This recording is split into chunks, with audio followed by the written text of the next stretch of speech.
I was raised in a very heavy Judeo-Christian background in education.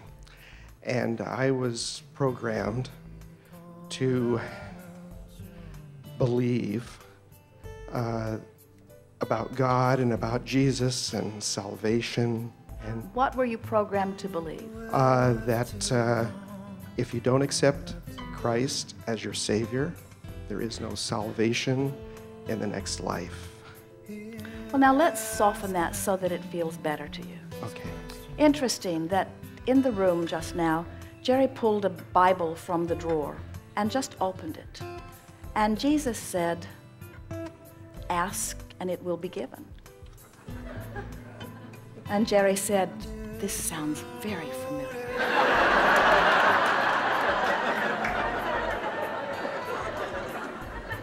And the next part said, "As you see it and believe it, it will be." And Jerry said, "That too sounds familiar." In other words, do not take this whole clump of anything and call it one thing or another. Sift through it and find that which resonates with the depths of that which you are. We were talking earlier about symbols, and someone was talking about the mantra of Gum. And we say all religions and so many methodologies have found points of focus for you to focus upon. And so it was said that this was someone who was connected, so much so that he too was a healer. So why not use a symbol like that of someone tuned in, tapped in, turned on as something that you too are wanting to achieve? And we agreed. People do sort of get carried away with the rhetoric. It's true of every religion. Religions gravitate so far from where they started. But there isn't anything wrong with you identifying the essence of that and holding onto it. We see many, many people in many different religions closing their vibrational gap. In other words, their life is causing them to want, and their religion causes them to believe.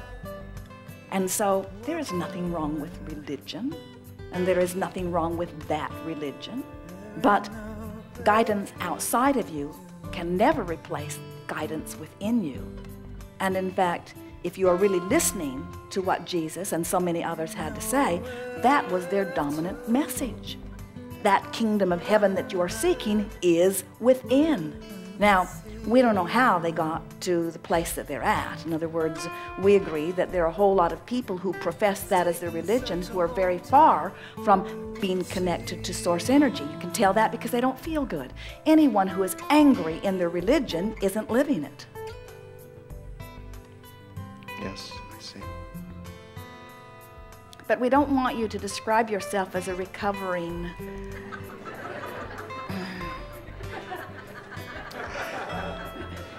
because it gave you a platform, it gave you a basis, it gave you a place to start, it gave you an opportunity, it gave you a good basis, you see. I see. And now you're expanding from it, and that is good, and that is what all religions at the heart were teaching. It's an interesting thing to watch this movement of religions, because someone like Esther gets into a vibration where she can interpret from source, and then others hear it and like the sound of it and begin to write it down. And all of that is fine until they conclude that the religion can only go as far as those words were.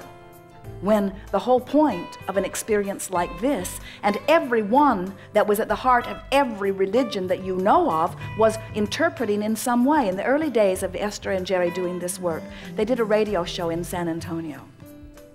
That's when they learned the true meaning of the Bible Belt.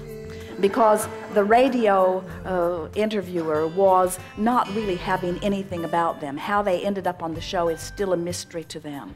And the guest that was supposed to come before and the guest that was supposed to come after didn't show up, and so they had a very long dialogue with this man who really wasn't having any of them, and he had trained his audience for the most part to think like he did. And so the people who were calling in were really not very enthusiastic about Esther professing to be receiving from broader perspective. And so one woman was describing her outrage at what she was hearing, and when she stopped, we said to her, "And what is it that you use as your source of guidance?" And she said, "I use the Bible." And we said, "We have heard that it is a very good book," which annoyed her. And then we said to her, "And how is it that that book has come to be?" And she said, "It came from God." And we said, "And in what way was it translated or interpreted?" In other words, how did it get from God to paper? How did it get from God to words? Someone received it and interpreted it. And do you know that woman had never thought about that?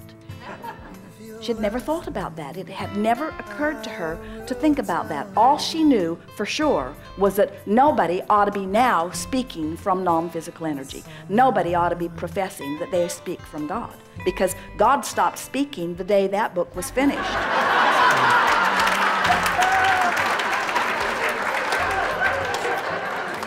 So now it turns out everybody's got a damn book, and they're all professing that it's the book, and then they kill each other because you've got the wrong book, you've got the wrong book, you've got the wrong book, you've got the wrong book.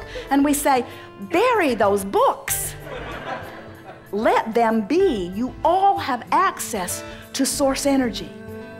And so if those books or any book inspires you to your understanding of who you really are, an extension of that which man calls God, and you let your life experience cause you to ask meaningful questions, which source energy will answer every single time, no exceptions, and you can somehow get yourself into vibrational alignment with that by working on your worthiness and working on your appreciation and working on your love and moving yourself up the emotional scale, you'll get so tuned in with that energy that you will never again question who you are. And those books, while they may be delightful, while they may inspire you in this way and this way, will never replace your true connection to Source.